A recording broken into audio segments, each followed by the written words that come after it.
Students, आज का हमारा टॉपिक है न्यूट्रॉन प्रोटॉन हाइपोथेसिस।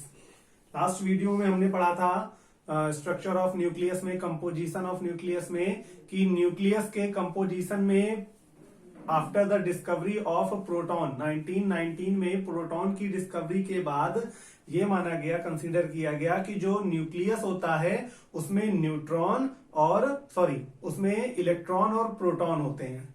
लेकिन बाद में ये थ्योरी गलत साबित हो गई, यह हाइपोथेसिस गलत हो गई, जिसके बाद 1932 में न्यूट्रॉन की डिस्कवरी हुई।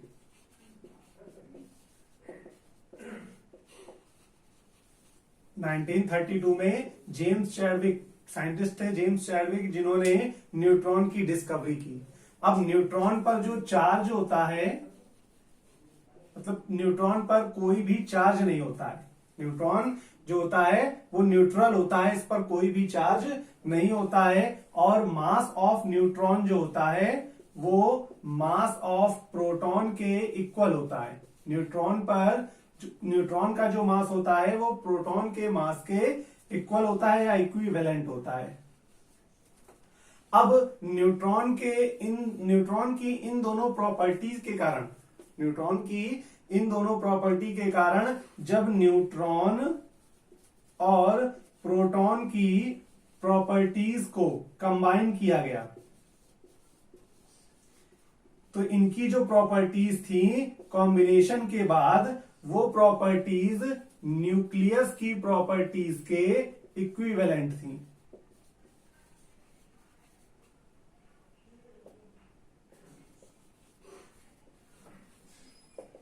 न्यूट्रॉन की ये दोनों प्रॉपर्टी और प्रोटॉन की प्रॉपर्टी, जब दोनों की प्रॉपर्टी को कंबाइन किया गया तो ये दोनों प्रॉपर्टीज न्यूक्लियस की प्रॉपर्टी के इक्विवेलेंट थी। अब ये कंसीडर किया गया, एक नई हाइपोथेसिस दी गई कि न्यूक्लियस में क्या होते हैं, प्रोटॉन और न्यूट्रॉन होते हैं। ये माना गया कि ये जो न्यूक्लियस है, इस न्यूक्लियस में न्यूट्रॉन और प्रोटॉन होते हैं। ठीक, न्यूट्रॉन पर कोई भी चार्ज नहीं होता है, यानी न्यूक्लियस को चार्ज जो मिलता है, न्यूक्लियस को चार्ज और मास दो चीजें मिलती हैं। चार्ज किससे? न्यूक्लियस में यह माना गया कि न्यूक्लियस में न्यूट्रॉन और प्रोटॉन होते हैं। अब न्यूट्रॉन पर कोई चार्ज होता नहीं है तो टोटली चार्ज जो होता है कंप्लीटली वो किससे मिलता है? प्रोटॉन से मिलता है। और मास जो होता है वो न्यूट्रॉन और प्रोटॉन दोनों से मिलता है। तो यहां पर एक नई हाइपोथेसिस दी गई जिसमें यह माना गया कि न्यूक्लियस जो होता है वो न्यूट्रॉन और प्रोटॉन से मिलकर बनता है और न्यूक्लियस को चार्ज प्रोटॉन देता है, जबकि मास न्यूट्रॉन और प्रोटॉन दोनों मिलकर देते हैं। एक नई हाइपोथेसिस दी गई जिसे प्रोटॉन न्यूट्रॉन हाइपोथेसिस कहा गया। अब जैसे हम एग्जाम्पल की बात करें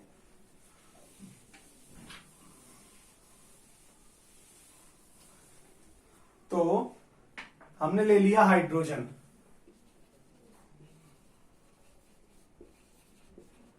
H1।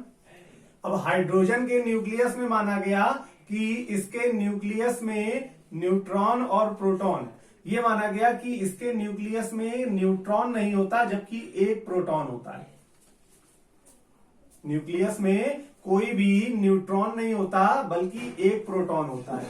तो एक प्रोटॉन होने के कारण इस पर जो चार्ज होता है वो +E होता है। हाइड्रोजन पर चार्ज +E इस प्रोटॉन के कारण होता है, भाई न्यूट्रॉन पर तो कोई चार्ज नहीं है। और हाइड्रोजन का जो मास होता है वो प्रोटॉन के मास के इक्वल होता है।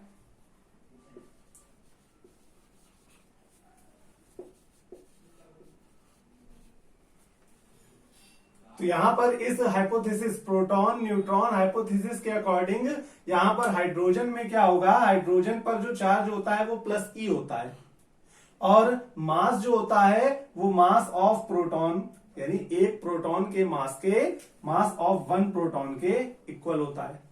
तो यानी कि इस पर हाइड्रोजन में एक प्रोटॉन होता है जबकि एक भी न्यूट्रॉन नहीं होता। अब यहां पर नंबर ऑफ प्रोटॉन जो होता है वो होती है नंबर ऑफ प्रोटॉन, वन किसके इक्वल है, एटॉमिक नंबर के, और number of proton plus neutron ये भी वन है, जो कि होता है atomic mass number. Number of proton one है जो क्या होता है, एलिमेंट का एटॉमिक नंबर, और नंबर ऑफ प्रोटॉन और न्यूट्रॉन ये भी वन है, ये होता है एटॉमिक मास नंबर, या मास नंबर भी इसको बोलते हैं। क्लियर। सपोज कीजिए हमने यहां पे ड्यूट्रियम ले लिया, 1H2 ले लिया। अब 1H2 का कंपोजिशन, इसमें न्यूक्लियस का कंपोजिशन क्या होगा, तो 1H2 पर जो चार्ज होता है, चार्ज कितना होता है, प्लस ई होता है। यहां पर 1H2 पर चार्ज प्लस ई होता है, और इसका जो मास होता है वो दो प्रोटॉन के मास के इक्वल होता है, मास ऑफ टू प्रोटॉन।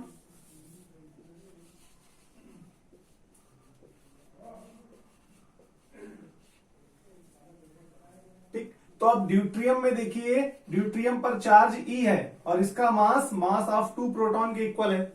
तो अगर हम ये मान लें कि इसमें नंबर ऑफ न्यूट्रॉन 1 और नंबर ऑफ प्रोटॉन 1 है, या हम ये मान लें कि इसमें मास, अब हम मास के अकॉर्डिंग बात करें कि ड्यूट्रियम का मास प्रोटॉन के मास का 2 टाइम है, तो यहां इसमें 2 प्रोटॉन होंगे, ये मान ले अगर, तो 2 प्रोटॉन के अकॉर्डिंग इस पर चार्ज कितना होना चाहिए, 2e होना चाहिए, क्योंकि एक प्रोटॉन पर e चार्ज होता है, 2 प्रोटॉन पर 2e हो जाएगा।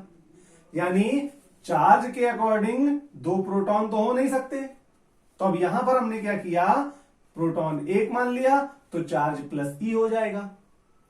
लेकिन अगर हम न्यूट्रॉन भी 1 मान लें तो चार्ज पर कोई इफेक्ट पड़ेगा नहीं, क्योंकि न्यूट्रॉन पर कोई भी चार्ज नहीं होता है। अब न्यूट्रॉन का मास प्रोटॉन के मास के इक्वल होता है, तो 1 + 1 मास ऑफ 2 प्रोटॉन हो जाएगा। तो ये ड्यूट्रियम के न्यूक्लियस का कंपोजिशन हो गया कि इसमें एक न्यूट्रॉन और एक प्रोटॉन होगा।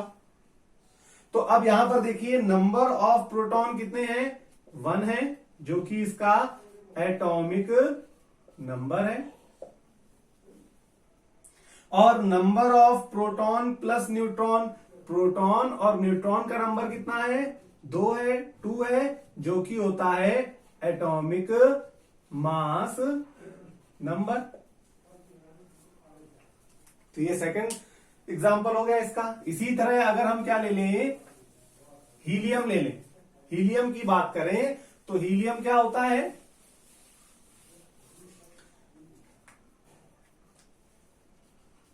हीलियम पर चार्ज कितना होता है, 2e चार्ज होता है प्लस का, और हीलियम का मास क्या होता है, मास ऑफ 4 प्रोटॉन के इक्वल होता है। हीलियम पर चार्ज कितना होता है, 2e होता है, और हीलियम का मास ऑफ 4 प्रोटॉन होता है।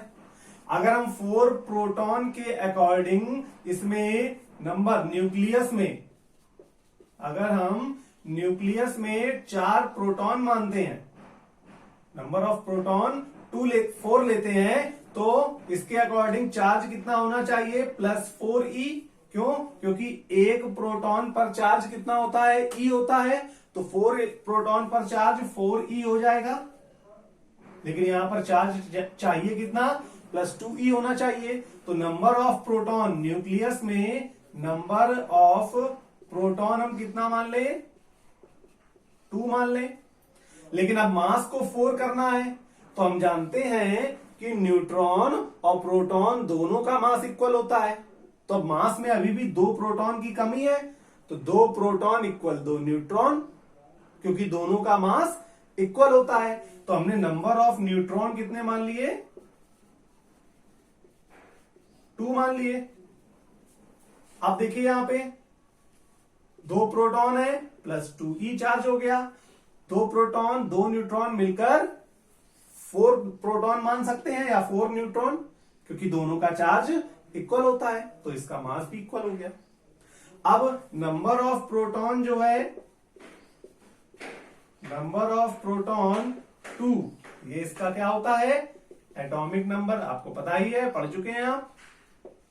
और number of proton plus neutron यानी 2 + 2 यानी 4, ये आएगा इसका atomic mass number 2He4। Clear? इसके बाद लिथियम की बात करें, अगर हम इसी तरह लिथियम की बात करें तो लिथियम क्या होता है? Li। और इस लिथियम पर चार्ज कितना होता है? +3e। और इसका मास ऑफ 7 प्रोटॉन के इक्वल होता है। लिथियम पर +3e चार्ज होता है और इसका जो मास होता है वो 7 प्रोटॉन के इक्वल होता है। तो अब 7 प्रोटॉन के इक्वल मास होता है तो 7 प्रोटॉन तो ले नहीं सकते, क्योंकि अगर हम 7 प्रोटॉन लेंगे तो एक प्रोटॉन पर e चार्ज, तो 7 प्रोटॉन पर 7e हो जाएगा। तो यहां पर हम क्या करेंगे? जितना चार्ज है उतने ही प्रोटॉन मान लें। तो इस पर नंबर ऑफ प्रोटॉन क्या होंगे? 3। तो जब नंबर ऑफ प्रोटॉन 3 होंगे तो इस पर चार्ज 3e हो जाएगा, क्योंकि एक प्रोटॉन पर e चार्ज होता है। तो नंबर ऑफ न्यूट्रॉन क्या होंगे?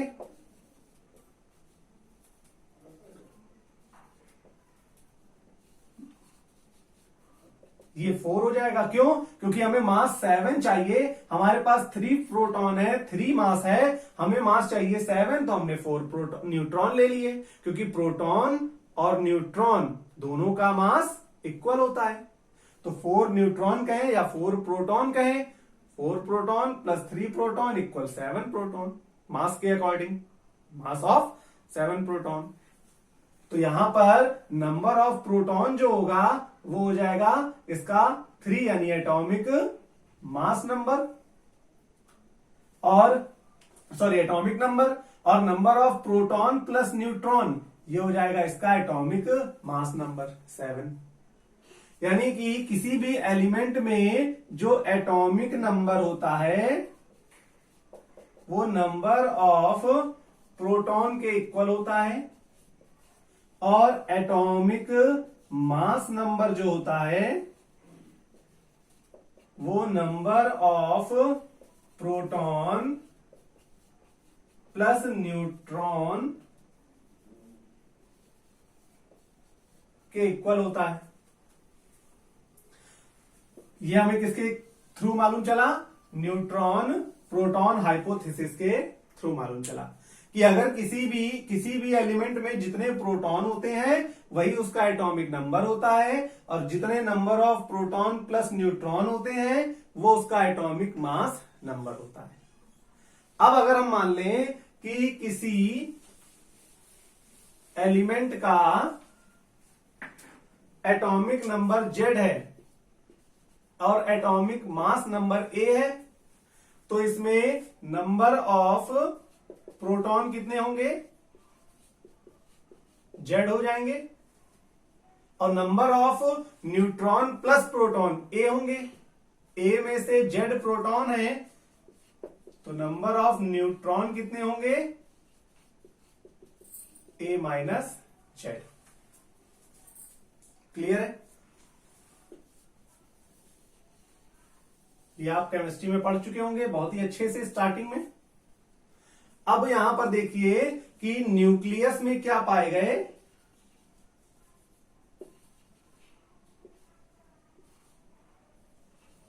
न्यूक्लियस में पाया गया, न्यूक्लियस में क्या माना गया, प्रोटॉन और न्यूट्रॉन, ये माना गया इस हाइपोथेसिस के अकॉर्डिंग कि न्यूक्लियस में न्यूट्रॉन और प्रोटॉन होते हैं। ओके, और यह हाइपोथेसिस सही भी हुई, कई एलिमेंट्स को लेकर एग्जांपल दिया गया और यह हाइपोथेसिस सही हो गई, हर तरह से मैच हो गई। तो अब यहां पर न्यूक्लियस के अंदर न्यूट्रॉन और प्रोटॉन होते हैं। ओके, और न्यूक्लियस के अंदर जो न्यूट्रॉन और प्रोटॉन होते हैं, जो पार्टिकल होते हैं, उनको हम न्यूक्लियॉन्स कहते हैं, न्यूक्लियॉन्स। ठीक, अब न्यूक्लियॉन्स क्या होंगे, number of proton plus neutron.